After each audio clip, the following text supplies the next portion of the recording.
It's my feel-good breakfast show. Welcome as we continue our exploration and celebration of the culture of Japan this morning. It really has been an eye-opener, and it is something that I'm certainly so interested in, especially when it comes to the nuance of the language. The language of Japanese is absolutely fascinating. It's unrelated to any other language in the world. Using more than one writing system, it's a multifaceted language that carries so many characteristics of new Japanese people and how they express themselves, and it's spoken by more than 127 million people. Now, joining us today as we celebrate Japanese culture is the Consul of Japan in Cape Town, Mr. Jiro Nishimura, to teach us a few things about the Japanese language and hopefully a few key phrases. I didn't get to go to the Olympics. I wish I did, but I am hoping that these will stand me in good stead. But first of all, welcome, and thank you so much for joining us this morning. It really has been a pleasure delving into Japanese culture, which for me is so unique. It really is so special. I'm going to start with the Japanese grammatical system. It focuses on expressing politeness and formality. Can you tell us a bit more about that? Okay. First of all, I would like to express my gratitude that you will give me the chance to introduce Japanese culture a bit. And back to your question, and to express the politeness to the partner is san.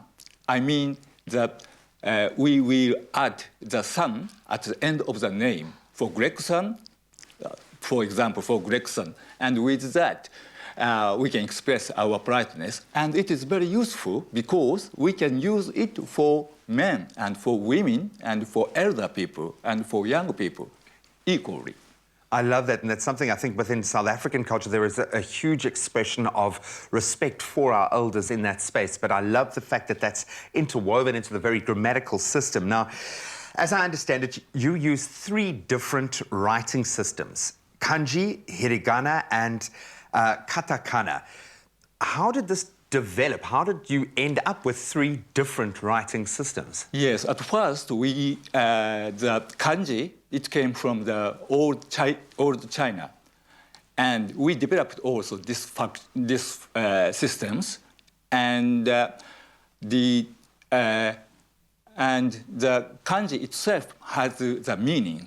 So if you can read books very quickly, then you can pick up just only kanji, and then you can read very quickly. Yes, and from kanji, we developed also hiragana and katakana. And katakana, with that, we express the things or ideas which come from foreign countries. Okay. For example, for ice cream or something, we will express it in kanji. And also hiragana, then we phrase it in Japanese, and it sounds very Japanese. Okay, so it's layers on layers. I absolutely love that. All right, I'm hoping that you can teach me a couple of phrases, because I am desperate at some point in my life to get to Japan and experience the culture firsthand. So I'm going to ask you a few phrases, and hopefully you can help me with the pronunciation of them. And please forgive my pronunciation if I absolutely butcher them. But let's start with good morning. How do I pronounce good morning? Ohayo. Ohayo. Ohayo. I love that. Ohayo. And then I've got gozaimasu. Yes, more polite expression. So ohayo gozaimasu is more polite. Yes. And when would I use the more polite expression? If I was meeting someone in a work environment, when would I need to be more polite? Yes, if you are in casual situation, then you can just say the ohayo. But if you meet your elder people or something, then you will use ohayo gozaimasu together.